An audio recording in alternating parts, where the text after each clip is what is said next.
10 வருடத்துக்கு மேலாக இந்த மீனவர் பிரச்சனை பேச்சுவார்த்தை கிடப்பிலே போடப்பட்டிருக்கு. கடல்ல காணாமல் போன மீனவர்களை மீட்பதற்கும் படகுல விபத்து ஏற்படுறவங்களை மீட்பதற்கும் உடனடியாக கடல் ஆம்புலன்ஸ் எங்களுக்கு கொண்டு வருங்கிறது கோரிக்கை வைக்கிறோம். கடல்ல காணாமல் போய் உயிரிழக்கிற மீனவர்கள் உடனே கடல்ல விழுந்தா உயிரிழந்துடுறாங்க.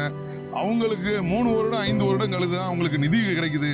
அதனால அவங்க குடும்ப வாழ்வாதாரம் அன்றாட ஜீவனாம்சத்துக்கே ரொம்ப கஷ்டப்படுறாங்க.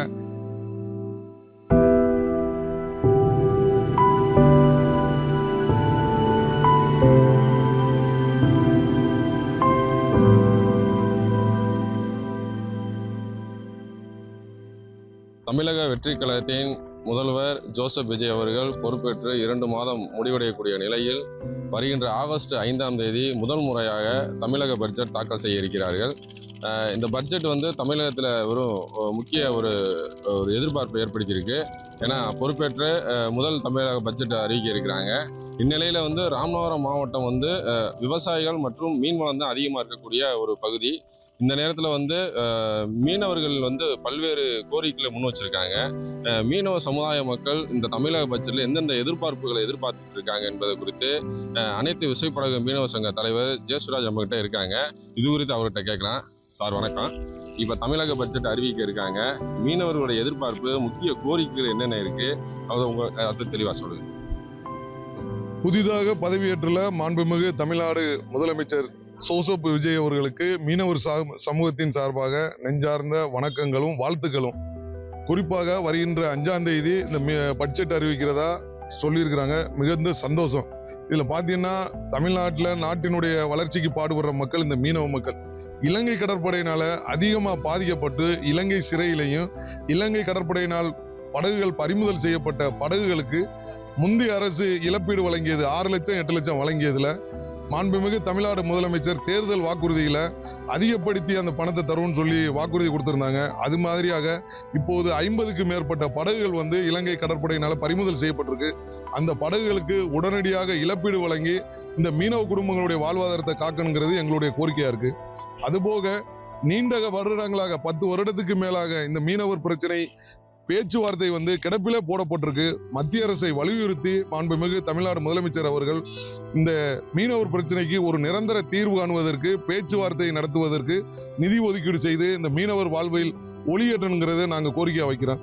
அதுபோக கடல்ல விபத்து ஏற்படுற மீனவர்களை மீட்கும் விதமாக கடல் ஆம்புலன்ஸ் நிறைய வருடங்களாக நாங்க கேட்டுக்கிட்டு இருக்கிறோம். இதுவரை எங்களுக்கு அந்த மாதிரி ஒரு அமைப்பை எந்த அரசும் ஏற்பாடு பண்ணி கொடுக்கல.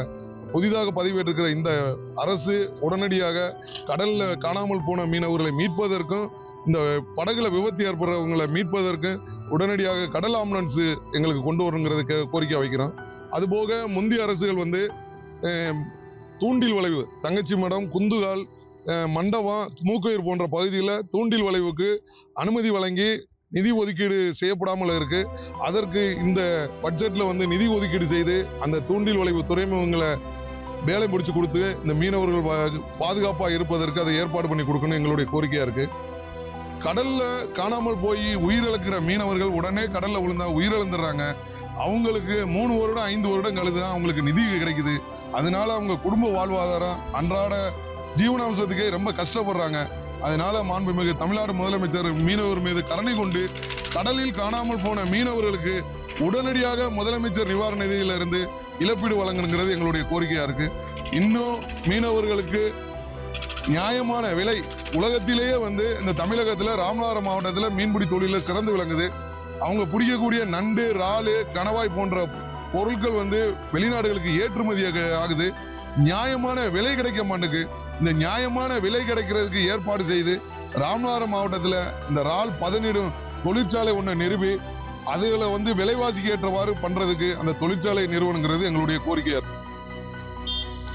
பல்வேறு கோரிக்கைகளை முன் வச்சிருக்காங்க. முக்கியமாக இலங்கை அதாவது தமிழக மீனவர்கள் இலங்கை மீனவர்களுக்கிடையே ஒரு சுமூகமான பேச்சுவார்த்தையை இந்த பட்ஜெட்ல மேற்கொள்வதற்கான நடவடிக்கை எடுக்கணும்னு எதிர்பார்த்திருக்காங்க. அதே மீன்களுக்கு உரிய விலையில் வழங்குவதற்கான ஒரு நிர்ணயம் செய்ய வேண்டும்னு பல கோரிக்கைகளை வச்சிருக்காங்க. ஏன்னா மீனவர்கள் பல்வேறு பிரச்சனைகளை சந்திச்சிருக்கிற சூழ்நிலையில இந்த தமிழக பட்ஜெட் பெரும் எதிர்பார்ப்பை எதிர்நோக்கி காத்திருக்கிறார்கள் மீனவர்கள். நாமளும் இந்த தமிழக பட்ஜெட்ல மீனவருக்கு உரிய ஒரு நல்ல பட்ஜெட்டா அமையும் நாமளும் எதிர்பார்ப்போம். ராமேஸ்வரம் ஜட்டி பகுதியிலிருந்து வீரகுமரன், நியூஸ் 18 தமிழ்நாடு.